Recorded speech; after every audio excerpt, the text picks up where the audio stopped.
তো বাড়ির কাছে আপনি দেখতে পাচ্ছেন কত সুবিধা, সবই পরিবর্তন। আজকে বাজার গ্রাম খুব আস্তে আস্তে উন্নয়ন হচ্ছে, পরিবর্তন, কিন্তু দুর্বলতা একটি জায়গায়, যে আমরা নিজেকে পরিবর্তন করতে পারি। আপনি মোবাইলকে যত সুন্দর করে সাজিয়েছেন, যত আপনি অ্যাপস, যত কোয়ালিটি আপনি বানিয়েছেন, এর কভার তৈরি করেছেন উন্নত মানের, কিন্তু মানুষ তুমি এখনো সজাগ হওনি, তোমার মধ্যে পরিবর্তন নেই। আর বর্তমান প্রেক্ষাপট, আজকে যেহেতু আমাকে বিরক্ত করবেন আশা করছি, যদি শেষ পর্যন্ত থাকেন আপনাকে আমি কিছু তথ্য আজকে কিছু দিয়ে যাব, কিছু বৈজ্ঞানিক তথ্য দিয়ে যাব, কিছু দুনিয়া যে কিভাবে চলছে, কারা চালাচ্ছে, এই জিনিসটা যদি আজকে নিয়ে যেতে পারেন আপনার ব্রেন খুলবে ইনশাআল্লাহ। তো পরিবর্তন দুইটা দিক, একটু 2 মিনিট ধৈর্য ধরেন। পরিবর্তন দুইটা, একটা দুনিয়াবি ক্ষেত্রে, একটা আখেরাতের, কিন্তু আমাদের দরকার আছে আখেরাতে, ঠিক না?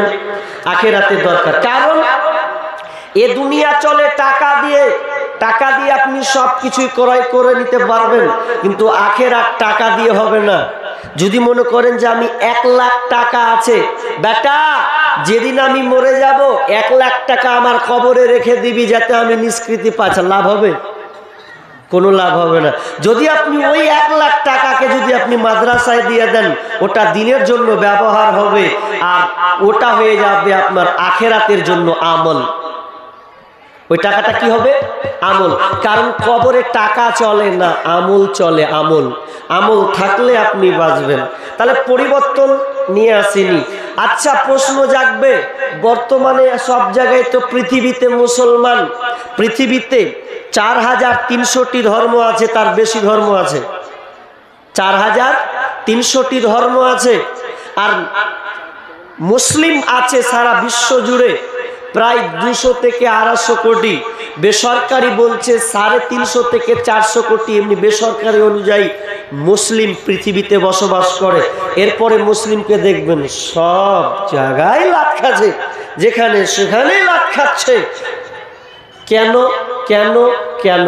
এ রোগটা আজকে বের করতে হবে, বের করে বাড়ি যেতে হবে ইনশাআল্লাহ। রোগ নিরসন করে বাড়ি যাবেন তো? জান তো বলবো, নচেত পাল্টে দিব। চলেন এবার আমি চলে যাই। পরিবর্তন কত এসেছে দেখেন, কিন্তু আমাদের মধ্যে পরিবর্তন হয়নি। এজন্য আল্লাহ কি বলছেন জানেন? বিসমিল্লাহির রহমানির রহিম, ইন্নাল্লাহা লা ইউগাইয়িরু মা বিকওমিন হাত্তা ইউগাইয়িরু মা বিআনফুসিহিম। আল্লাহ সুবহানাহু ওয়া তাআলা বলছেন, ইন্নাল্লাহা লা ইউগাইয়িরু মা বিকওমিন। আল্লাহ বলছেন আমি ও কমের অবস্থা, ওই দলের অবস্থা অতক্ষণ পর্যন্ত আমি পরিবর্তন করি না, যতক্ষণ না তারা নিজের অবস্থানকে পরিবর্তন না করে।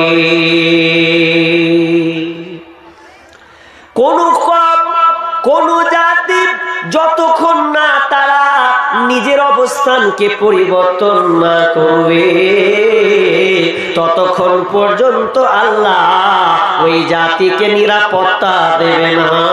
যদি কোনো কম, কোনো গোষ্ঠী, কোনো দল আল্লাহকে ছেড়ে দিয়ে আল্লাহর বেলাইনে যদি চলে, আল্লাহর আইনকে ছেড়ে দিয়ে তারা নিজের মন মতন যদি চলে, দুনিয়ার আধিকতা নামে যদি পেশ করা হয়, দুনিয়াবি আইন নিয়ে যদি তারা জীবন যাপন করে, তো আমার আল্লাহ বলছে আমি অতক্ষণ পর্যন্ত ওই জাতির অবস্থা পরিবর্তন করব না, যতক্ষণ না তারা নিজের অবস্থানকে পরিবর্তন না করবে।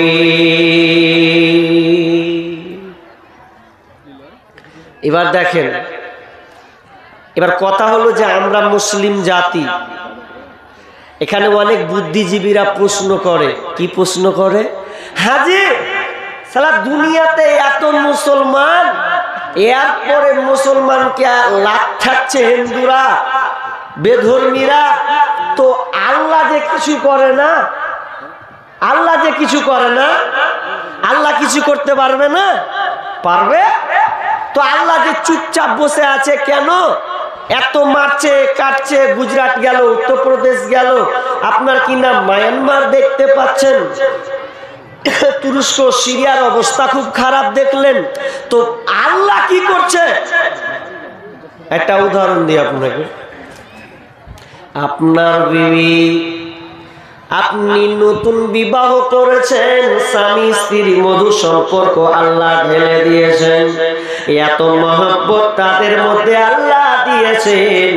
স্বামী স্ত্রী তারা যখন নির্জনে চলে যায়, তাদের মহব্বত ভালোবাসা প্রেম প্রীতি এত গভীরে চলে যায়।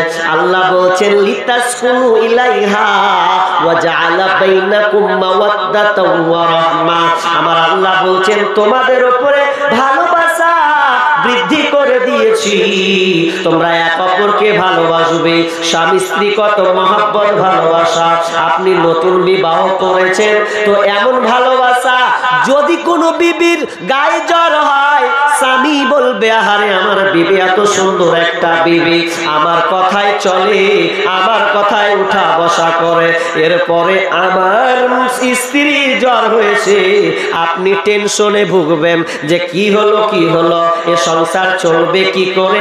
স্ত্রী যদি অচল হয়ে যায়, পুরো সংসারটা অচল হয়ে যাবে। এবার স্বামীর যদি কিছু হয়, মাথা ব্যথা হয়, স্ত্রী বলবে আমার স্বামীর মাথায় ব্যথা ধরেছে, আহা কি হয়ে গেল আল্লাহ। স্ত্রীর টেনশন শুরু হবে, আমি যে 4-5 দিন থেকে বাইরে সফর করছি, আমার বিবি আমাকে প্রতিদিন বলে হাগো তুমি কোথায় আছো, কিছু খেলে কিনা, এখন রাত 11টা কি করছো বলো, এ করে ফোন নাই, আমিও ফোন করি, সেও ফোন করে। কেন কেন? তো এখানে ভালোবাসার মহব্বত প্রতীক, এখানে আল্লাহ বাঁধন বেঁধে দিয়েছেন, স্বামী স্ত্রীর মধ্যে রেখে দিয়েছেন। এবার শুনলেন, যদি আপনি দেখেন যে আপনার বিবি খারাপ, আপনার কথায় উঠা বসা করে না, ওই বিবিটা ধরেলেন আপনাকে বাদ দিয়ে একটা পরপুরুষের সঙ্গে চলে গেছে বা কিংবা মিলনে চলে গেছে, এবার আপনি জানতে পারলেন, আচ্ছা বলেন এবার আপনি কি করবেন? তখন আপনি সিদ্ধান্ত নেবেন যে এ আমার স্ত্রী হবে না, আজ থেকে ওকে আমি তালাক তালাক তালাক দিয়ে দিলাম। যদি এবার তালাক দিয়ে দেয় কোনো স্বামী স্ত্রীকে, আচ্ছা তালাক দিলে আর ওই স্ত্রীটাকে কোনো স্বামী দেখবে? ওই স্বামী দেখবে? দেখবে না। তালাক, তালাক মানে আর কোনো সম্পর্ক নাই, বিচ্ছেদ হয়ে গেল, সংসার ভেঙে গেল।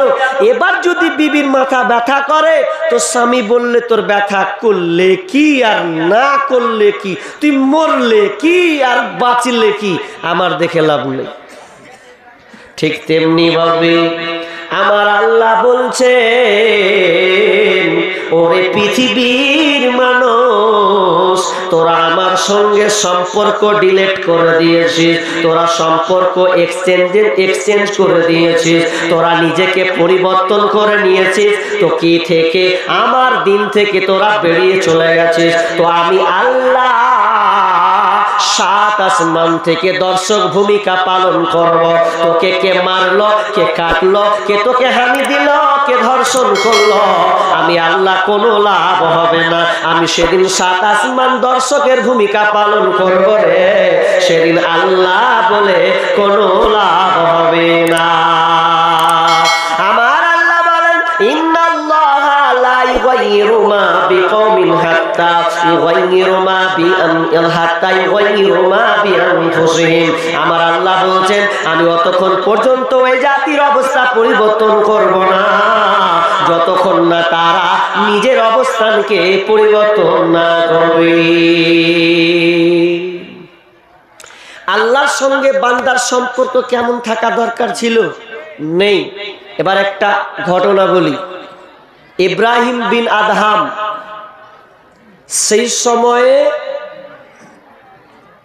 চাকর কৃতদাস কেনা বেচা হতো। এখন যেমন বর্তমানে গরুর হাটে কি বিক্রি হয়, গরু ছাগল বিক্রি হয়, নিয়ে পুষেন, না হলে খাবারের জন্য জবাই করে দেন। যেমন আজকে আপনাদের জলসায় জবাই হয়েছে। তো সেই সময় ইব্রাহিম বিন আদহামের সময় মানুষ কেনা বেচা হতো কেমন? ইব্রাহিম বিন আদহাম আপনার কিনা কৃতদাস ক্রয় করার জন্য তিনি বাজারে গেছেন। বাজারে যাওয়ার সময় এবার তিনি চয়েস করছে কোন ছেলেটাকে আমি নেব, কাকে নিলে আমার বাড়িতে বেশি ভালো কাজে লাগবে। তিনি ঘুরে একটা ছেলেকে তিনি ক্রয় করলেন কয়েক দিরহামের বিনিময়ে। ইব্রাহিম বিন আদহাম ওই চাকরটাকে বাড়ি নিয়ে চলে আসলেন। বাড়ি নিয়ে আসার পর বলছে, ওরে গোলাম রে, বলো তো আমি তোমাকে ক্রয় করেছি, এখন তুমি আমার হয়েছ। ও গোলাম বলো তুমি এখন কি খাবে? তখন গোলাম বলছে, মালিক আপনি আমাকে যা খাওয়াবেন ওটাই আমি খেয়ে নেব। এবার দ্বিতীয়বারে ওই ইব্রাহিম বিন আদহাম ওই গোলামটাকে জিজ্ঞাসা করছে, গোলাম রে বলো না হয় তুমি কি খেলে ভালো কথা, এবার তুমি কি পরবে, কোনটা পোশাক পরতে তুমি ভালোবাসো বলো। তখন গোলাম মালিককে বলছে, মালিক গো আমি কি পরবো জানি না, আপনি যেটা আমাকে পরাবেন ওটাই আমি পরে নেব, কারণ আমি আপনার কৃতদাস গোলাম আর আপনি হচ্ছেন আমার মালিক। তো অতএব আমি কি পরবো এটা আমার স্বাধীনতাই নাই, আপনি আমাকে যেটা পরাবেন ওটাই আমি পরব।